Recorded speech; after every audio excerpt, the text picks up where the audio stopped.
kewajiban untuk kita semua dalam menuntut ilmu syar'i. Alhamdulillah Ustadz sudah bergabung bersama kita untuk mempersingkat waktu dan tempat. Kami persilakan Ustadz. Ya. Assalamualaikum warahmatullahi wabarakatuh. Innal hamdalillah hamdan katsiran thayyiban mubarakan fihi kama yuhibbu rabbuna wa yarda. Asyhadu an la ilaha illallah wa la syarika lah wa asyhadu anna Muhammadan abduhu wa rasuluhu la nabiyya ba'dah. Qala Allah Ta'ala fi kitabil karim a'udzu samii'il 'aliim minasyaitonir rajim. Ya ayyuhalladzina amanu taqullaha haqqa tuqatih wa la tamutunna illa wa antum muslimun. يا أيها الناس اتقوا ربكم الذي خلقكم من نفس واحدة وخلق منها زوجها وبث منهما رجالا كثيرا ونساء واتقوا الله الذي تساءلون به والأرحام إن الله كان عليكم رقيبا يا أيها الذين آمنوا اتقوا الله وقولوا قولا سديدا يصلح لكم أعمالكم ويغفر لكم ذنوبكم ومن يطع الله ورسوله فقد فاز فوزا عظيما أما بعد. Ya ikhwas sekalian, rahimanallahu wa iyyakum. Setelah sebelumnya di pertemuan yang telah lalu kita telah membahas pembagian nama-nama Allah Subhanahu wa taala ditinjau atau menurut kandungan makna-maknanya. Maka itu terbagi menjadi 4 ya. Ada yang menunjukkan akan sifat Allah itu sendiri dari sisi zatnya.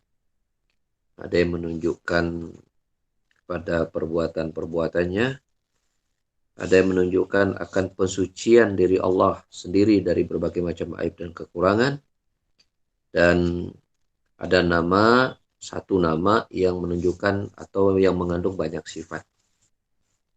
Nah, pada kesempatan kali ini kita akan membahas berikutnya tentang adanya beberapa nama Allah yang digabung menjadi ya satu ya. Maksudnya di sini ada 2 nama yang digabung jadi satu dalam satu ayat. Misalnya kita sering mendengar ya Ghafurur Rahim. Ghafur itu satu nama, Rahim nama Allah yang lain. Tapi disatukan dalam satu ayat menjadi Ghafurur Rahim. Misalnya di depannya menceritakan atau mengabarkan tentang ini. Kemudian Allah menutup ayat itu dengan Wallahu Ghafurur Rahim. Dan Allah itu Ghafur dan Rahim. Atau Sami'ul Basir. Wahuwa Sami'ul Basir misalnya. Ya, dan Allah As-Sami' Al-Basir. Ya, ada 2 nama, ada As-Sami' dan ada Al-Basir. Dan juga nama-nama yang lain seperti Ghaniyul Hamid, Qabilul Basir, Ra'ufur Rahim, ya, Hakimul Alim, Al-Hamidul Majid, Al-Azizul Hakim, Al-Aliyul Azim, dan banyak ya, dan banyak. Maka kajian kita di Sabtu hari ini, di subuh kali ini akan membahas itu. Ya. Dan ini termasuk perkara yang sangat-sangat bermanfaat untuk kita perhatikan. Ya, karena penggabungan 2 nama ini itu mengandung hikmah yang sangat agung serta manfaat yang sangat besar yang menunjukkan akan kesempurnaan Allah Rabbu Ta'ala, ya, ditambah lagi dengan pujian dan sanjungan untuk Allah Subhanahu wa Ta'ala. Bila setiap nama masing-masing saja mengandung sifat kesempurnaan, maka apabila digabung dengan nama yang lain, maka semakin bertambah pujian untuk bagi Allah Subhanahu wa Ta'ala. Ya, nah ini merupakan nilai tambah dari sekedar penyebutan secara tersendiri atau secara menyendiri dari nama-nama Allah tersebut.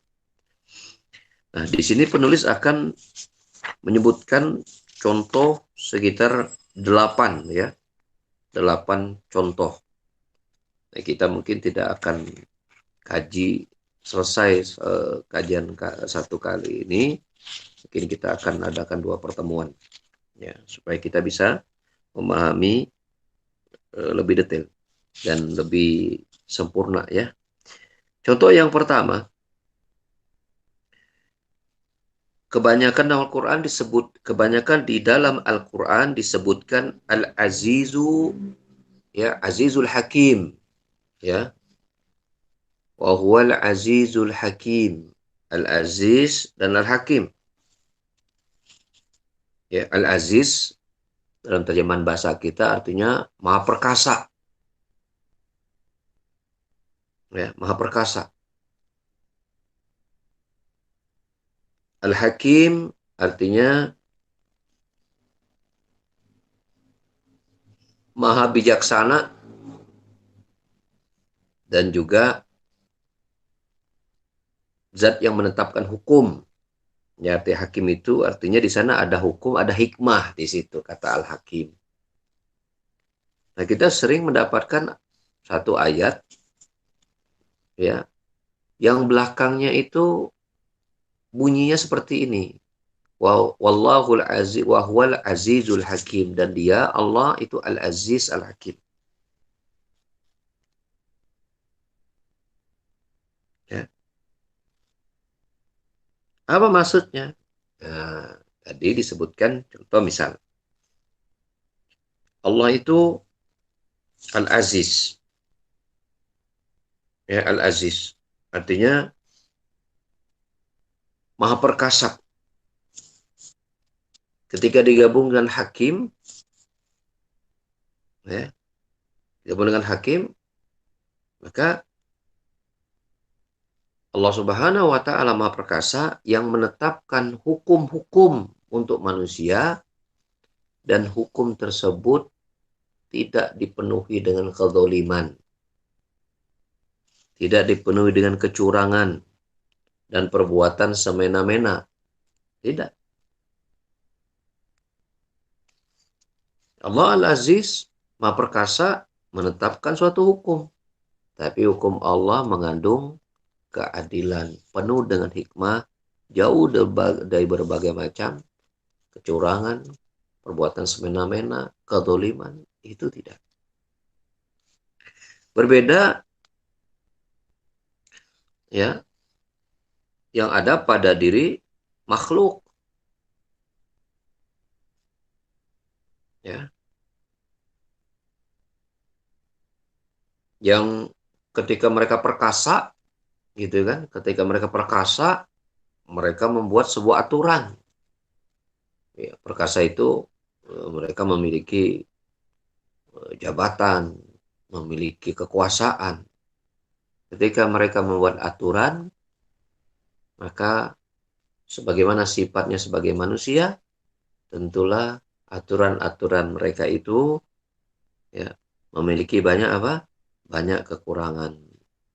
Ada unsur dosa di situ, ada unsur zalim di situ, ada unsur kecurangan dan tindakan semena-mena. Maka Allah adalah Al-Aziz, Maha Perkasa, memiliki kekuasaan. Ketika menetapkan hukum, Allah adalah Hakim, yaitu apa? Menetapkan hukumnya, menerapkan kekuasaannya dengan penuh hikmah.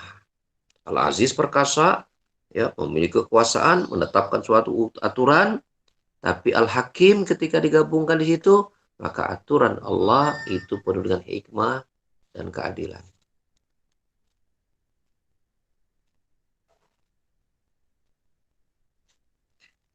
Demikian pula,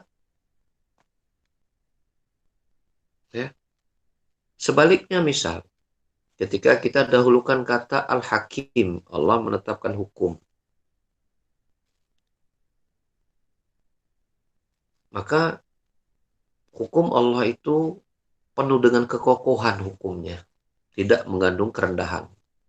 Karena Allah adalah Al-Aziz. Jadi tadi, ya, pembahasan kita sebelumnya kan Al-Aziz Al-Hakim. Aziz itu maha perkasa, ya, punya ke power, ya. Kemudian Al-Hakim di belakangnya. Ketika Allah menetapkan powernya, menetapkan aturan dan undang, maka undang-undang Allah ini penuh dengan hikmah karena Al-Hakim tadi di belakang. Demikian juga kalau kita balik, Al-Hakim kita dahulukan, ya, kemudian Aziz, ada kandungan Aziz belakangnya. Al-Aziz itu penuh keperkasaan, penuh kemuliaan, ya, penuh wibawa, begitu Al-Aziz itu. Maka ketika Allah menetapkan hukum, ya, menerapkan sebuah hikmah, maka terkandung kekokohan di situ. Tidak lantas ketika menetapkan hukum Allah lemah, tidak. Beda dengan makhluk, ya kan? Ketika menetapkan undang-undang, menetapkan hukum, ya seringkali antar mereka saja itu terjadi apa? Terjadi perselisihan, terjadi pertengkaran. Ya, diterapkan ke rakyat, rakyatnya bisa jadi tidak mau taat. Misalnya di suatu kantor, ya, misalnya suatu perusahaan, si direkturnya menerapkan hukum, ya namanya hakim kan, hakim menetapkan hukum. Tapi kadang-kadang hukum atau aturan main di perusahaannya itu kadang-kadang tidak ditaati karena mengandung kelemahan, cacat dalam hukum yang diterapkan. Karena cacat hukum, maka sikap dari orang yang sebagai objek penerima hukum tersebut akhirnya tidak terima dan menghinakan si pembuat hukum dan undang-undang tadi, yang membuat aturan tadi ya mungkin di lembaga atau di perusahaan tadi. Maka tergambar hina si pembuat hukum tadi. Itu makhluk. Adapun Allah Subhanahu wa taala, ketika Allah menetapkan hukum, maka tidak ada cacat hukum pada hukum Allah Subhanahu wa taala, dan Allah sebagai memiliki sifat Al-Aziz itu penuh dengan wibawa dan kemuliaan dalam hukumnya. Nah, ini misalnya ketika kita bertemu dengan dua penggabungan nama Allah, diantaranya adalah Al-Aziz, Al-Hakim.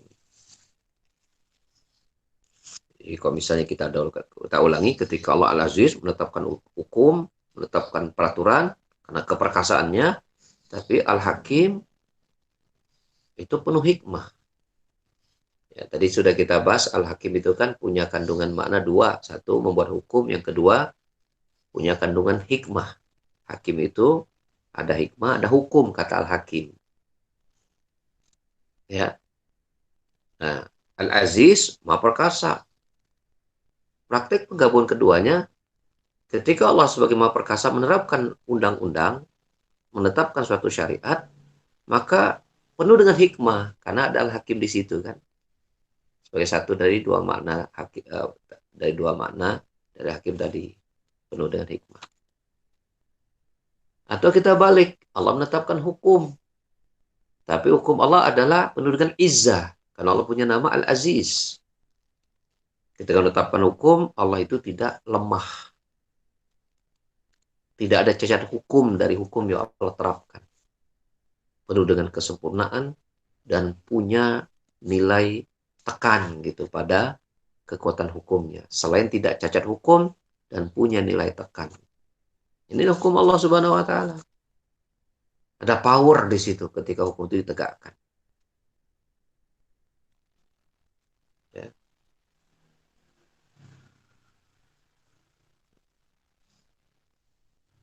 Hukum itu ditegakkan tapi tidak mengandung kezaliman.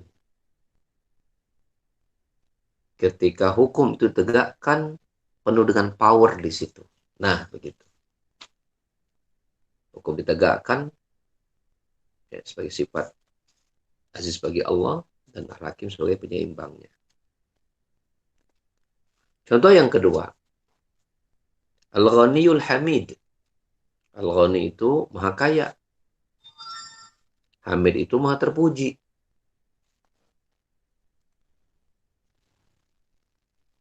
Misalnya ketika Allah menyebutkan ya dalam surat Luqman ayat 26 di sini. Lillahi ma fis samawati wal ardi innallaha wal ghaniyul hamid. Milik Allah lah apa-apa yang ada di langit dan apa-apa yang ada di bumi. Sesungguhnya Allah maha kaya lagi maha terpuji. Surat Fatir ayat 15, ya ayyuhan nas antul fuqara ilallah wallahu wal ghaniyul hamid. Wahai sekalian manusia, Kalian itu adalah sangat fakir kepada Allah, sangat butuh kepada Allah. Adapun Allah Ghani, Maha Kaya, lagi Maha Terpuji. Ini Allah menggambarkan betapa Allah Maha Kaya. Langit dan bumi adalah milik Allah Subhanahu wa taala. Allah gambarkan manusia adalah yang fakir. Sangat fakir, yang sangat butuh kepada Allah Subhanahu wa taala. Maka ketika kita gambarkan Allah Ghani, Allah Maha Kaya, artinya apa? Allah tidak butuh dengan makhluknya. Allah tidak butuh dengan makhluknya. Karena Allah Maha Kaya, Maha Cukup. Nah, dalam ketercukupannya itu Allah terpuji. Makanya Alhamid, Allah Maha Terpuji. Ya. Ketika kita mendapatkan berita bahwa Allah Maha Kaya sangat tidak butuh kepada selain dirinya, tidak butuh apapun kepada makhluknya, maka itu gambaran kesempurnaan pujian kita untuk Allah Subhanahu wa taala. Maka Ghani Maha Kaya, Hamid Maha Terpuji. Terpujilah Allah akan kesempurnaan kekayaannya, akan kesempurnaan ketercukupannya yang tidak membutuhkan hajat sedikit pun kepada makhluk.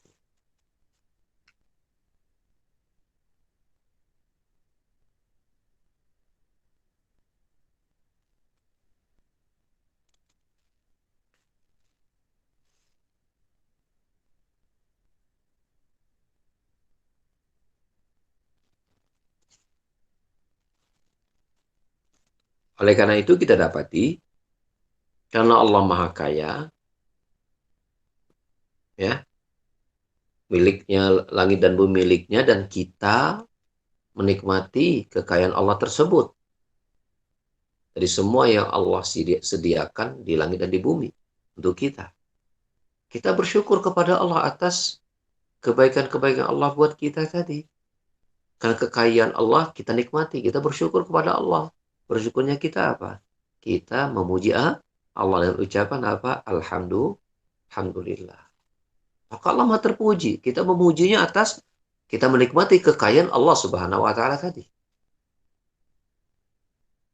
Al-Ghani, Alhamid, Allah Maha Kaya, Maha Terpuji. Maka ketika digabungkan, oh Allah Maha Kaya, kita menikmati kekayaan Allah Subhanahu wa taala, makanya Allah Maha Terpuji, kita memuji atas kekayaan yang Allah berikan kepada kita.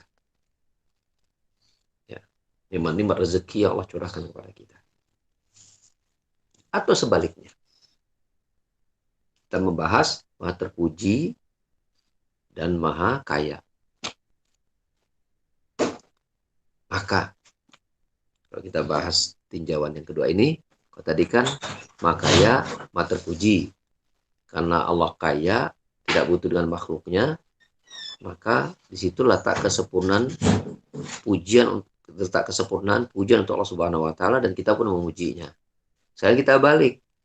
Terpuji dengan kaya. Pujian dimunculkan dulu. Kayanya di belakang. Bagaimana kita membahasnya? Begini kata Syekh. Andaikan seluruh makhluk di muka bumi ini itu semuanya memuji Allah Subhanahu wa taala. Mereka bersyukur kepada Allah kepada semua nikmat-nikmat yang telah mereka terima dari Allah, maka sesungguhnya ya bersyukurnya mereka itu tidak sedikit pun menambah kekayaan bagi Allah Subhanahu wa taala. Tidak menambah kekuasaan untuk Allah Subhanahu wa taala, karena Allah Maha Kaya, tidak butuh kepada makhluknya. Ya. Bila semua makhluk ini taat kepada Allah, maka itu tidak menambah sedikit pun kemuliaan bagi Allah. Bila semuanya mereka bersyukur, itu tidak menambah sedikit pun kekuasaan bagi Allah Subhanahu wa taala. Karena Allah tidak butuh kepada makhluknya. Andaikan semua mereka taat, Allah tidak butuh ketaatan mereka. Pun sebaliknya, andai semua makhluknya itu berbuat maksiat, tidak mau taat kepada Allah, pun Allah tidak butuh kepada mereka. Jadi taat dan maksiat itu tidak sedikit pun berpengaruh bagi Allah Subhanahu wa taala. Nah, pembahasan kita tentang terpuji kan? Andaikan seluruh manusia memuji Allah, bersyukur kepada Allah dengan mereka mentaati Allah Subhanahu wa taala, maka sebagaimana Allah Maha Kaya, Allah tidak butuh ketaatan mereka. Allah tidak butuh bersyukurnya mereka kepada Allah Subhanahu wa taala. Karena ketaatan dan bersyukurnya hamba kepada Allah itu manfaatnya bukan untuk Allah, tapi manfaatnya untuk siapa?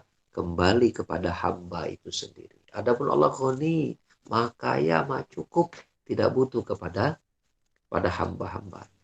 Jadi kalau Allah perintahkan kita ibadah, itu bukan untuk kepentingan Allah. Karena Allah Maha Kaya, Allah tidak butuh kepada makhluk.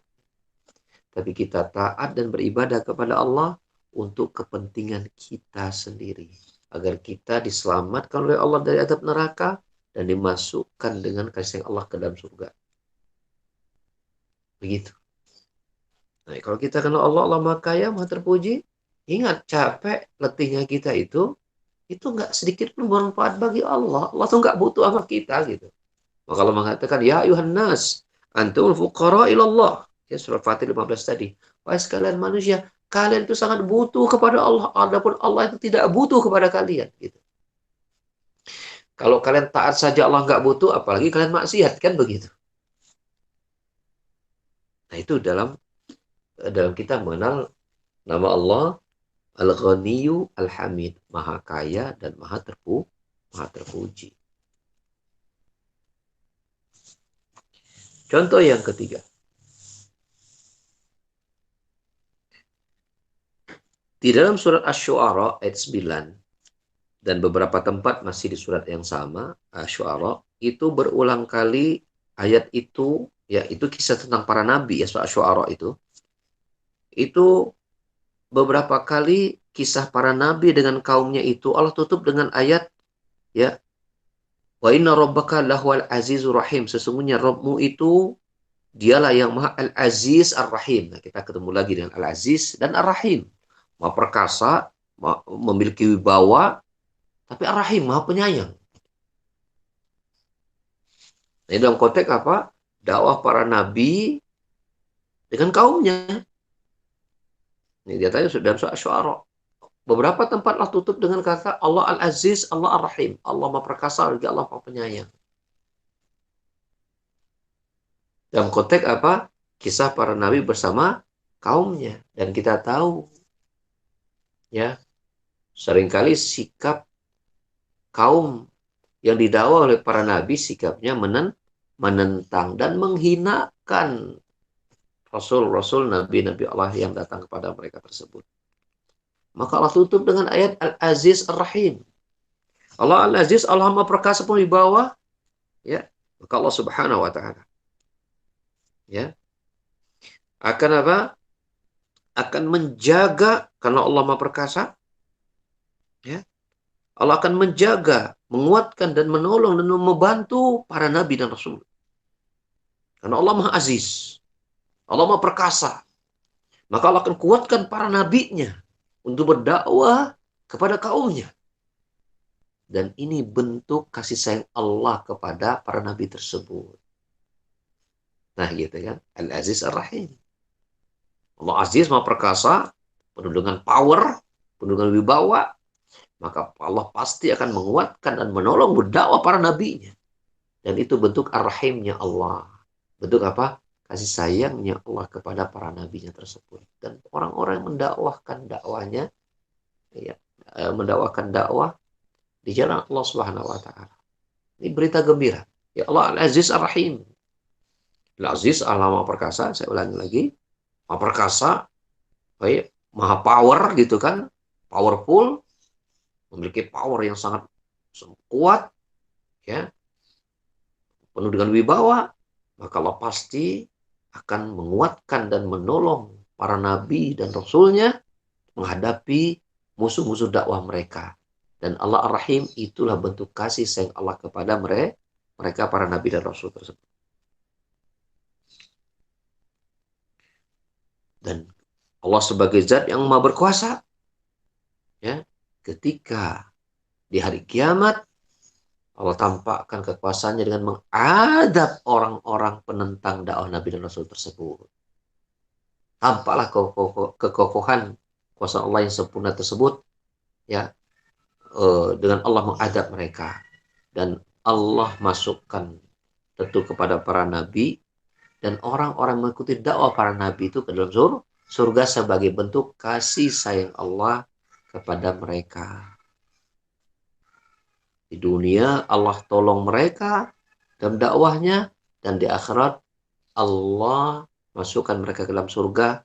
Inilah mana ar-Rahim, kasih sayang Allah Subhanahu wa taala kepada kaum mukminin, pada para nabi rasul dan pada kaum mukminin. Allah adalah Aziz, Allah Maha Perkasa, Allah akan menolong para nabi dan rasulnya dan menghinakan orang-orang kafir yang menentang dakwah nabi rasulnya, dan menghinakan mereka di akhirat kelak dengan Allah masukkan mereka ke dalam neraka. Ini penggabungan Al-Aziz Ar-Rahim. Jadi dalam konteks-konteks yang ada pada lapas sebelumnya itu, Allah tutup Al-Aziz Ar-Rahim, maka ini memiliki hubungan yang sangat kuat. Maka sangat-sangat bermanfaat kita memahami penggabungan dua nama ini. Contoh yang terakhir, contoh yang keempat. Ini ada 8 contoh ya, kita bahas yang 4 dulu. Yaitu Allah Al-Azizul Alim. Nah, kalau Aziz tadi, kalau yang awal-awal itu kan Al-Azizul Hakim. Kemudian pada yang ketiga ini Al-Azizul Rahim. Kemudian yang keempat ini Al-Azizul Alim. Allah Maha Perkasa, tapi Al-Alim, Maha mengetahui. Ya. Allah Maha Perkasa, Maha mengetahui. Misalnya ketika Allah menceritakan tentang bagaimana Allah Subhanahu wa taala, ya, menciptakan pagi dan malam, ya. Pagi hari manusia mencari, ya, di siang hari, pagi sampai siang hari mereka mencari nafkah, di malam hari mereka beristirahat. Bagaimana Allah memperjalankan matahari dan bulan dengan perhitungan yang sangat matang, dengan ukuran waktu yang sangat tepat. Bagaimana Allah menghiasi langit dunia ini dengan bintang-bintang sebagai penjaga, ya. Maka Allah tutup dengan Al-Azizul Alim. Allah Maha Perkasa lagi Maha berilmu. Misal Allah sebutkan di surat Al-An'am ayat 96. Ya. Faliqul isbah wa ja'ala al-laila masakana wasy-syamsa wal qamara husbana. Dzalika taqdirul azizil alim. Dia menyingsingkan pagi dan menjadikan malam untuk istirahat, dan menjadikan matahari dan bulan, ya, itu untuk perhitungan. Ya, matahari dan bulan untuk perhitungan. Maka kita dapati ada orang yang membuat kalender dengan melalui perputaran matahari. Ada yang membuat kalender dari perputaran bulan, ya, yang kita kenal dengan Hijriah. Nah, itu semua ada ketentuan Allah yang Maha Perkasa lagi Maha mengetahui. Lihat, ketika Allah menjelaskan bahwasanya Allah yang menyingsingkan pagi, ya, menjadikan malam sebagai tempat istirahat. Allah memperjalankan matahari dan bulan sesuai dengan waktunya, sehingga manusia bisa menghitung hari-hari mereka ketika di dunia. Ya, kemudian Allah mengatakan demikian itulah ketentuan Allah yang Maha Perkasa lagi Maha mengetahui. Jelas, Maha Perkasanya Allah itu Allah memiliki powerful. Ya, Allah mengatur, menyingsingkan pagi, mengatur malam, ya, memperjalankan matahari dan bulan sebagai bentuk keperkasaan Allah Subhanahu wa taala, karena Allah memiliki power gitu. Tapi Al-Alim. Nah, bagaimana ketika Allah gabungan kata Al-Alim? Allah mengetahui. Ya. Maksudnya apa? Bahwasanya itu terjadi tidak dengan kebetulan semuanya itu. Semuanya diatur dengan ilmu dari Allah Subhanahu wa taala. Ya. Jadi nggak ada kebetulan. Semuanya di bawah pengaturan dan ilmu dari Allah Subhanahu wa taala. Nah, begitu ya. Ketika kita bertemu dengan Al-Aziz Al-Alim dalam konteks penciptaan dan pengaturan Allah Subhanahu wa taala. Ya.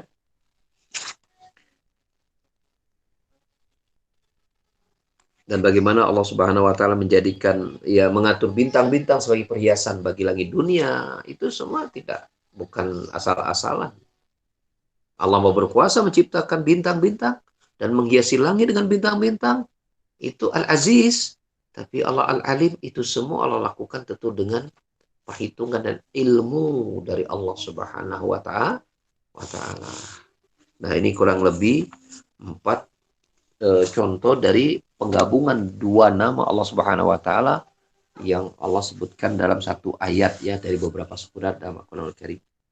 Sampai di situ kajian kita, ya. Barangkali kalau ada yang mau bertanya, dipersilakan.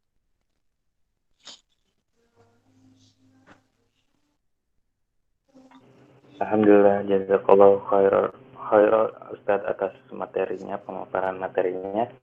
Mangga untuk ikhwah yang mau bertanya bisa langsung menyalakan mic-nya.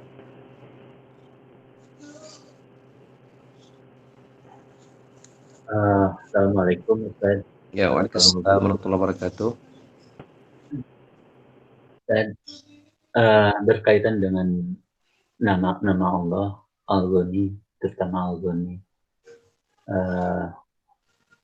Kalau di dalam berdoa, ya Allah, Al-Ghani, misalnya seperti itu. Boleh nggak saya bilangnya, ya Allah, ya Ghani,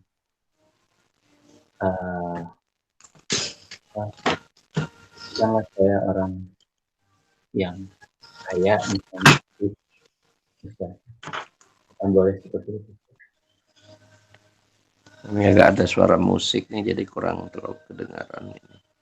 Kita doa tadi misalnya memanggil nama Allah, ya Ghani, ya Allah Maha Kaya, untuk dalam konteks gimana? Ya, jadikanlah saya orang yang kaya, misalnya seperti itu, Ustaz. Iya. Perbolehkan nggak, Ustaz? Kayak orang, ya. Bentar ya, nah coba.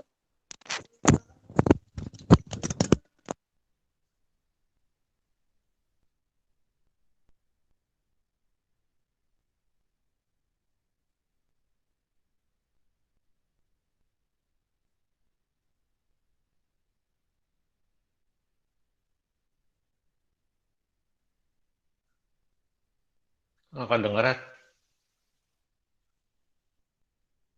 Ustadz, suaranya jadi nggak ada Ustadz, malah si mikrofonnya nggak keluar suaranya. Sekarang kedengaran? Nah, sekarang kedengeran. Copot ya, nggak bisa. Ini karena ada suara ramai di luar. Iya, boleh nggak kita memanggil dengan nama Allah Al-Ghani ketika kita berdoa kepada Allah, ya Allah, jadikanlah aku orang kaya, gitu. Ya Ghani, jadikanlah aku orang kaya, gitu. Dari pertanyaan tadi tentu kita rinci pembahasannya, ya. Yang pertama, kita memanggil nama Allah dengan Al-Ghani, zat yang maha kaya, ya, dalam konteks berkaitan kekayaan, maka jawabannya boleh. Kita memanggil nama Allah ya Ghani, gitu. Ya, zat yang maha kaya, dalam kaitan kita minta kekayaan, boleh. Itu yang pertama. Namun yang kedua, pertanyaan bagi kita adalah, ternyata Allah berikan kekayaan kepada kita, apakah itu maslahat buat kita atau tidak? Iya kan? Nah, ketika Allah Subhanahu wa taala menggabungkan Allah Al-Ghani, Al-Alim, Allah Maha Kaya, maka Allah mengetahui kepada siapa, ya, orang yang berhak mendapatkan kekayaan dari Allah Subhanahu wa taala, ya. Baik kekayaan itu mereka gunakan untuk kebaikan atau kekayaan itu mereka gunakan untuk keburukan. Allah mengetahui seperti itu. Oleh karenanya, ya, oleh karenanya yang paling aman adalah kita membaca doa yang Rasulullah SAW ajarkan kepada kita dalam konteks yang seperti itu. Apa itu? Contoh doanya adalah Allahumma kfini bihalalika an haramik waghnini bifadlika amman siwak. Ya, doa itu adalah, ya Allah, cukupkanlah aku dengan yang halal, ya, darimu, ya, dan jauhkan aku dari yang haram. Jadi cukupkan aku dengan yang halal, ya, daripada yang haram. dan berikanlah, ya, cukupkanlah aku dengan kemuliaan darimu, ya, daripada selainmu, ya Allah. Jadi doa kita adalah satu dari doa tadi kandungannya agar kita diberikan yang halal-halal saja dari Allah, jangan yang haram. Yang kedua, agar kita dicukupkan dari bergantung, dari membutuhkan kepada selain Allah Subhanahu wa taala. Ini Rasul ajarkan. Gitu. Nah, kita cukup itu, butuh minta itu kepada Allah Subhanahu wa taala. Ya Allah, ya, cukupkan aku dengan halal dan jauhkan aku dari yang haram. Ya Allah, cukupkan aku hanya darimu saja dan tidak butuh kepada selainmu, ya Allah. Nah, seperti itu. Makanya dalam surah Az-Zumar, di ayat yang ke-36, Allah berfirman, Alaihissallahu bikafin abdah. Bukankah Allah itu sudah cukup bagi hambanya? Nah, itu saya kira doa yang berkaitan dengan tadi, lebih baik kita pakai doa yang Rasulullah ajarkan.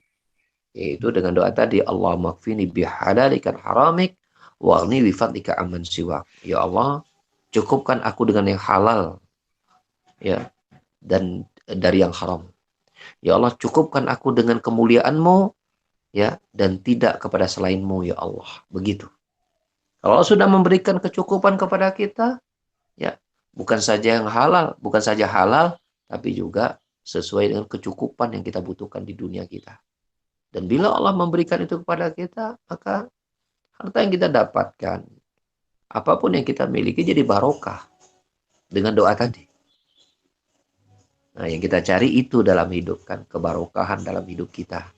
Dari harta yang kita dapatkan, ya, menambah ketenangan buat hidup kita, tidak buat gelisah. Ya, beda dengan orang-orang yang mendapatkan harta dari pintu-pintu yang haram. Sebanyak apapun yang mereka miliki, Allah tidak berikan ketenangan kepada mereka. Ada saja yang membuat mereka itu jadi gelisah. Ya, mungkin merasa enjoy aja, anaknya bermasalah, mungkin narkoba. Anaknya bermasalah melakukan berbagai macam kejahatan. Istrinya mungkin melakukan berbagai macam, ya, keburukan. Ya, atau kalau enggak yang mungkin rumahnya jadi banyak perkara, macam-macam. Atau dia diberikan penyakit ini dan itu, macam-macam pokoknya. Ya, maka kita dapati banyak cerita orang-orang yang kaya mendapatkan hartanya dari riba, dari korupsi. Itu banyak yang tidur tuh harus makan obat tidur terus, kena stroke, kena ini. Kenapa? Nggak berkah. Ya, dia minta kaya tapi nggak minta berkah gitu. Maka saya lebih menyarankan baca doa yang Rasulullah ajarkan tadi. Ya Allahumma kfini bihalalika haramik, wa'ni bifadlika amman siwak. Gitu. Itu insya Allah yang terbaik, kan Rasulullah yang mengajarkannya pada kita. Allah bisawab. Ini suara musiknya gak kencang banget nih di sini nih. Ya, Dok. Tetangga. Di mana? Oh. Gitu. Kedengaran nggak suara anak tapi ini? Iya, kedengaran Ustaz. Nggak masuk ya suara musik ya ini ya? Masuk, Ustaz. Masuk Ustaz. Masuk ya? Tapi samar-samar gitu Ustaz, nggak terlalu Ya samar-samar ya. Kayaknya, ya makanya nih suara anak deketin nih ke mic nih supaya lebih dominan. Oh ya. Ustaz. Ya. Ya. Alhamdulillah. Boleh nanya, Ya. Ustaz? Assalamualaikum. Ya, salam. Coba nanti kalau antum bertanya anak pakai mic ya, pakai ini ya. Kalau antum bertanya supaya anak bisa fokus dengan suara antum. Ya, nanti kalau anak ngomong anak cabut. Ya, mangga silakan. Jadi ini Ustaz, ini untuk menambah keyakinan kita terhadap menambah iman. Itu kan seperti yang ini bahwa harta dunia dan seisinya itu sholat 2 rakaat atau qobliyah subuh itu lebih baik dari dunia dan seisinya. Maksudnya ini menekankan rohimnya Allah terhadap terhadap umat Muslim. Nah, itu cara apa namanya menguatkan keyakinan itu gimana ya, Ustaz? Terima kasih, Ustaz. Iya. Eh, Sebenarnya bicara tentang menguatkan keyakinan eh, tentang iman kita ya kepada Allah dari semua berita-berita yang Allah dan Rasulnya kabarkan kepada kita, pada dasarnya eh, metodenya sama pada semua hal ya. Tidak saja masalah sholat qobliyah lebih baik pada dunia dan seisinya, bagaimana kita meyakinkan itu, tapi juga pada semua berita-berita, bagaimana kita yakin surga itu begitu indah misalnya kan. Bagaimana kita meyakinkan bahwa neraka itu begitu menakutkan. Bagaimana kita meyakinkan bahwasanya rezeki Allah tidak akan putus-putus. Nah, itu semua memang membutuhkan keyakinan kan. Nah, pertanyaannya seperti itu. Lalu bagaimana cara kita menguatkan keyakinan pada semua berita-berita yang Allah dan Rasul sampaikan kepada kita? Tentu yang pertama berdoa ya pasti. Berdoa kepada Allah Subhanahu wa taala agar Allah tambahkan keyakinan itu kepada kita. Ya, dan tidak digoyangkan keyakinan itu sedikit pun. Makanya Rasulullah SAW dari Ummu Salamah dan Syed Muslim mengatakan bahwasanya doa yang paling banyak yang Rasulullah doa minta kepada Allah itu doa apa? Allahumma ya muqallibal qulub sabbit qalbi ala dinik wa ya musarrifal qalbi ala taatik. Doa agar dijauhkan berpaling dari Allah Subhanahu wa taala, dijauhkan dari berpaling dari ketaatan kepada Allah Subhanahu wa taala, agar dikuatkan kekokohan iman untuk pada Allah Subhanahu wa taala. Itu Rasul loh. Rasul itu, apalagi kita. Kan gitu. Kita Yes, sangat Ustaz. butuh Allah buatkan keyakinan kita. Nah, dengan doa itu, dengan doa tadi, Allahumma ya muqallibal qulub sadbi qalbi ala dinik wa yusal qulub ala ta'atik. Itu satu. Yang pertama. Yang kedua, adalah thalabul ilmi memang. Kita harus banyak thalabul ilmi agama, untuk ilmu agama. Karena semakin banyak ilmu yang kita dapatkan, itu semakin mewarnai pikiran dan hati kita. Semakin jauh kita thalabul ilmu agama, maka itu akan tergantikan pikiran dan suasana hati kita dengan perkara-perkara selain agama tadi. Seberapa besar persentase kita mencari selain agama, sebesar itulah yang akan mewarnai pikiran dan hati kita. Itu pasti. Pasti itu. Ya. Kita misalnya ada seorang yang dia spesialis pertanian. Yang dia pikirkan tani wehayu dari bangun tidur sampai kan tidur deui gitu ya. Maka pasti dalam sholatnya Allahu Akbarnya itu tentang pupuk itu. Allahu Akbar, ya pupuk urea ya seberapa kilo gitu kan. Ya. Kenapa? Karena dia tidak meniatkan mendalami pertanian untuk ibadah gitu. Kita mungkin seorang penjahit, termasuk penjahat. Ya. Ketika yang dia pikirkan dalam jahitannya itu, atau pebisnis lah, yang dia pikirkan bahwa itu bukan bagian dari ibadah, ya, dia pelajari strategi agar bisnisnya berhasil. Dia kuatkan semua potensinya, semua SDM, kemudian perencanaan, strategi keuangan, ya.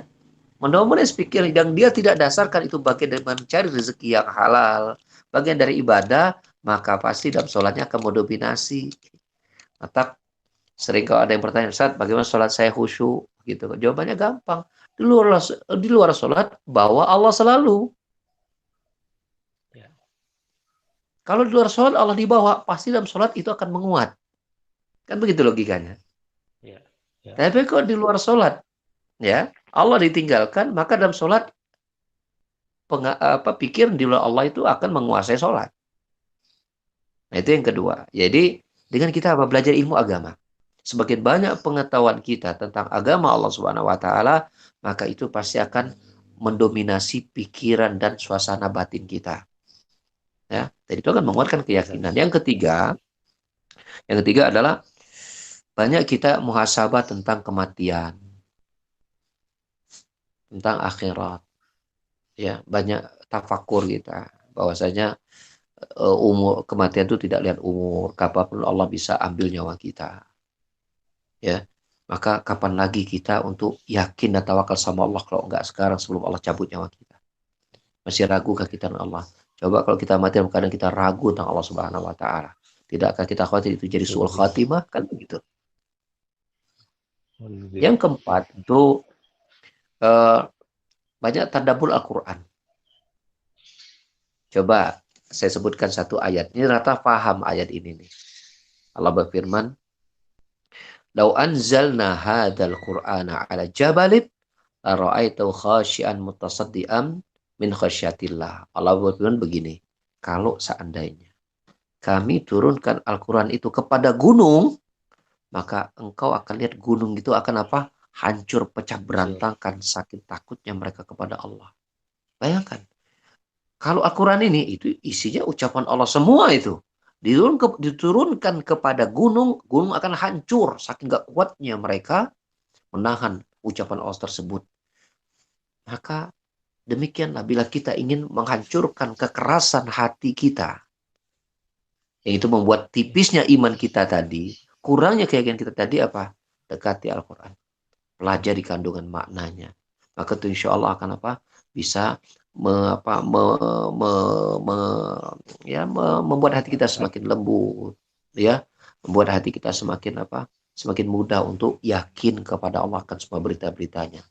Yang kelima adalah ya harus banyak dekat sama orang-orang yang soleh. Karena mereka itu menjadi seolah penjaga, pengawal kita dalam kehidupan keseharian kita. Yang ngingatin kita tentang Allah, yang ngingatin kita tentang kematian kita, yang ngingatin kita tentang Al-Quran. Itu teman tuh penting. Maka lingkungan, jangan sampai salah cari lingkungan. Karena lingkungan itu akan mewarnai pola pikir dan suasana batin kita.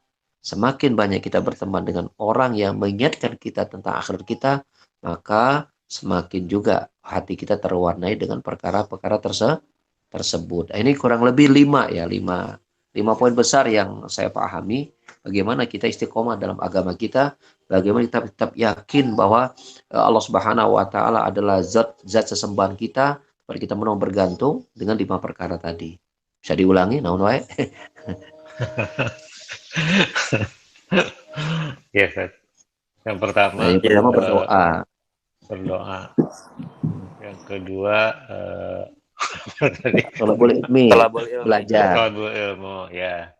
Yang ketiga, yang ketiga, muhasabah, banyak ingat mati. Muhasabah, ya. Baca Al-Quran. Yang terakhir dekat-dekat sama orang soleh.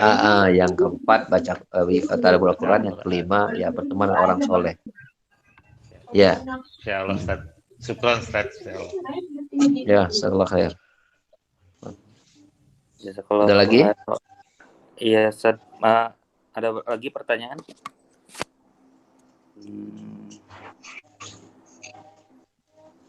Ya, silakan langsung kalau mau bertanya. Assalamualaikum Ustaz, saya mau bertanya. Ya, waalaikumsalam. Ketika kita berada di lingkungan yang notabene belum berada di jalan sunnah, Ustaz. Adabnya itu seperti apa, Ustaz? Ketika kita harus menyampaikan ilmu, tapi kita juga harus menjaga adab kita sebaik mungkin agar tidak menyakiti perasaan orang-orang yang kita ingin bawa gitu, ingin kita ajak, ingin kita dakwahkan gitu. Juga gitu.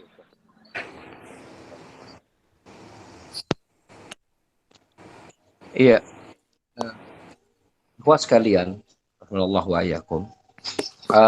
Ada satu perkara yang sangat mendasar malah sebenarnya di dalam dakwah yang bisa jadi ini luput pada banyak orang, bahkan pada sebagian ustadz atau sebagian dai. Ketika mereka berkata, yang penting saya sampaikan, terserah mereka mau terima atau tidak, misalnya. Nah, ini mereka lupa bahwasanya sebelum Rasulullah SAW menjadi seorang Rasul untuk berbicara tentang agama Allah Subhanahu Wa Taala, Rasulullah itu telah menang di depan dari sisi akhlak.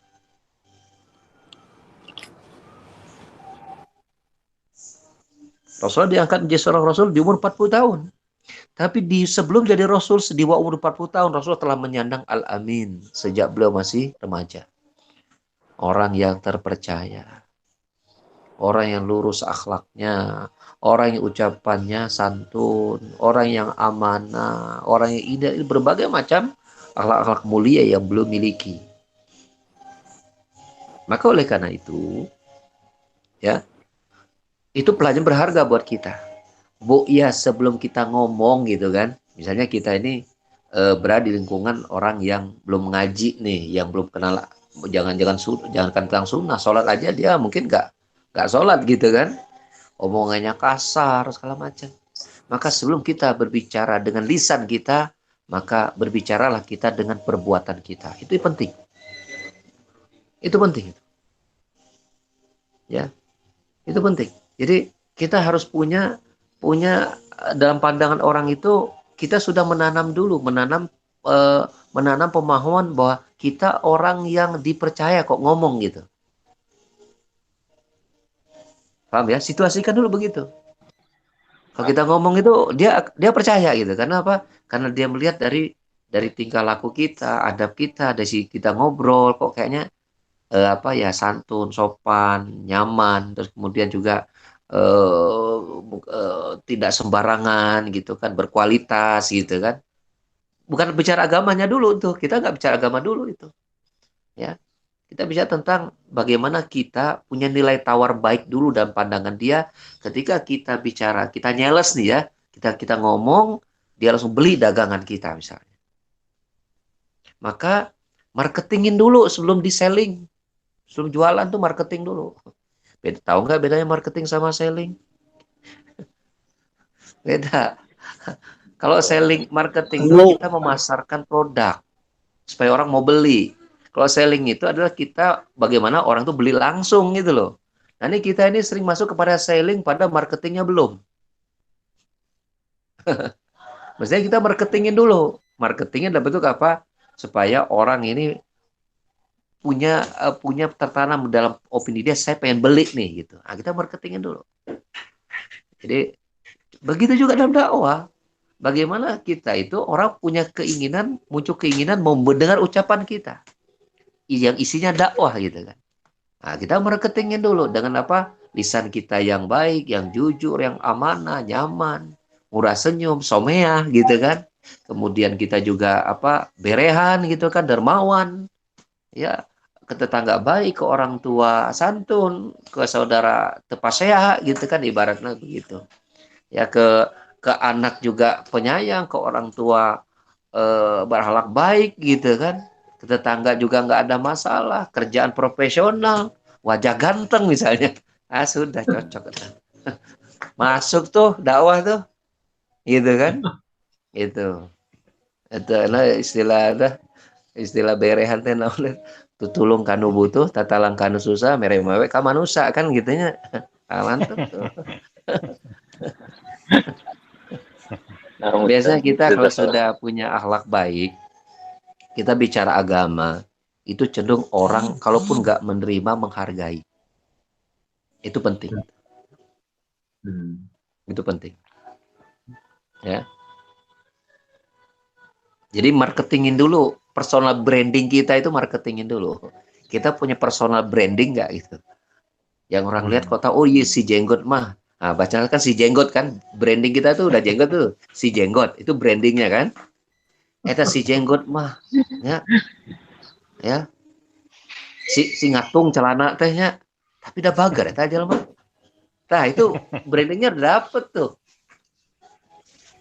Itu kalau senyumnya Mas, ya kalau ke masjid itu ya saling sapa ke orang, salam, nanya gitu kan ketika dia ini senyum gitu kan. Itu dapat tuh branding gitu. Kalau ada yang sakit segera mengeluarkan bantuan gitu kan, seperti itu. Nah kalau itu udah kita dapatkan, insya Allah ketika kita memberikan nasihat tentang agama, minimal dia menghargai, minimal dia menghargai. Tapi hati-hati juga, jangan sampai karena mumpung dia udah dapet nih, semua kita sampaikan, sampai ini nggak boleh loh Bu, ini nggak boleh loh Pak. Nggak begitu. Kita Kalau udah bicara konten, maka ada lagi ilmunya. Yang langsung jedar-jedor gitu kan. Itu bid'ah, Pak. Gitu. Ah, udah langsung. Selamat ini. Ente bid'ahnya di sono aja, di sini mah nggak usah katanya. Nah, kan udah lain urusan itu. Nah, menu dakwahnya juga, isi dakwahnya juga harus kita pilih. Gitu kan. Ini orang kayaknya ya belum sholat, maka jangan ngomongin bid'ahnya dulu, karena bid'ahnya dia nggak mengeluarkan dari agama. Tapi kalau dia nggak sholat dia bisa kafir tuh, berarti maka duluin dulu sholat yang kita urus sama dia. Jangan ngomongin bid'ahnya dulu. Bagaimana dia bisa sholat dulu gitu loh? Ya, dia misalnya belum ngerti sunnah misalnya, karena banyak bid'ah. Tapi kita lihat itu nggak mengeluarkan dia dari agama kebid'ahannya. Tapi dia kurang sholat, dia baca Qur'annya nggak bisa. Kita kejar aja sholat sama Qur'annya dulu. Kita beresin syiriknya dulu misalnya. Jangan ngomongin bid'ahnya dulu. Selama bid'ahnya nggak mengeluarkan dari agama, kita simpan dulu itu. Untuk kita sampaikan pada periode yang akan datang. Ketika timingnya udah tepat. Nah begitu. Dalam kita mengukur suatu permasalahan dakwah, dalam kaitannya konten dakwah ya. Dalam kaitannya konten dakwah. Ya. Ada lagi satu lagi yang terakhir kalau ada boleh. Ustaz, Yang terakhir loh ya.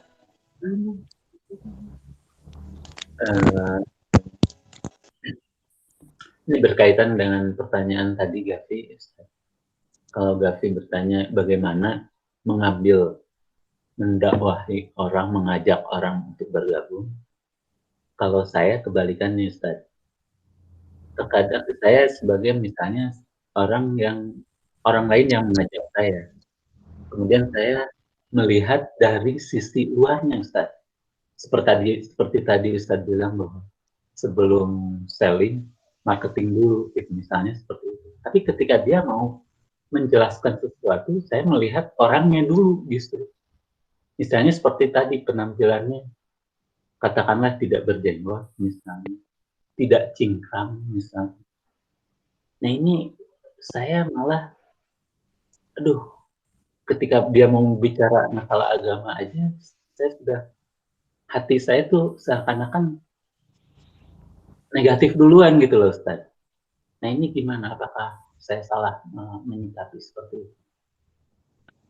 Nah,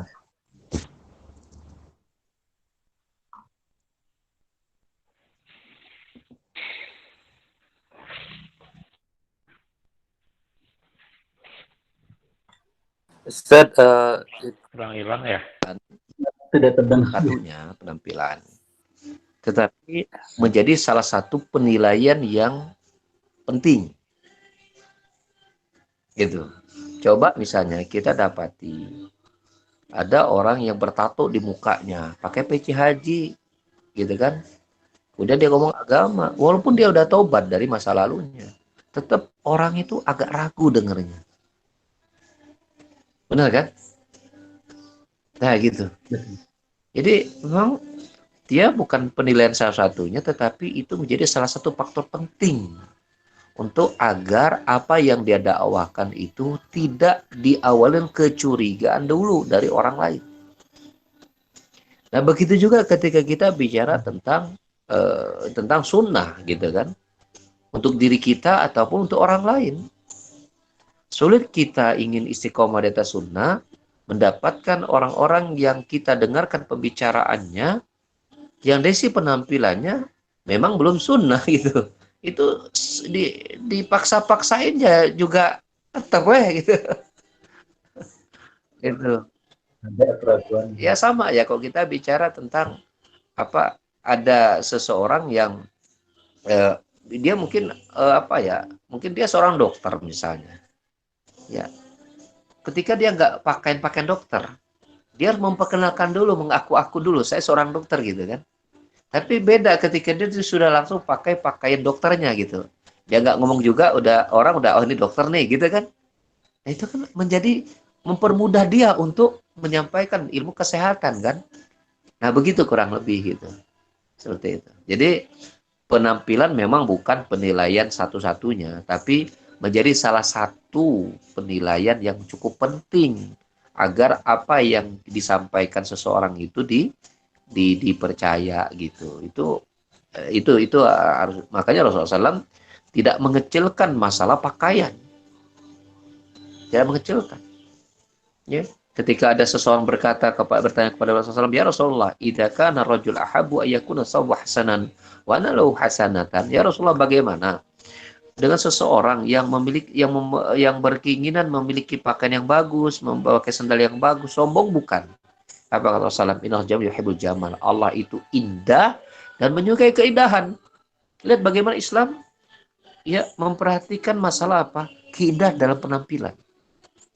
Karena itu Rasulullah SAW ketika mereka kedatangan tamu-tamu yang datang, tamu istimewa, beliau memakai pakaian-pakaian yang sangat bagus untuk menerima tamu. Enggak kemudian udahlah saya mah orang enggak pakai baju juga, orang tahu saya Rasul kok gitu kan. Enggak begitu. Lo cari pakaian terbaiknya ketika datang tamu-tamu istimewa. Kalaulah itu tidak menjadi bagian dari strategi dakwah, bagaimana Rasulullah kok kemudian tidak melakukannya?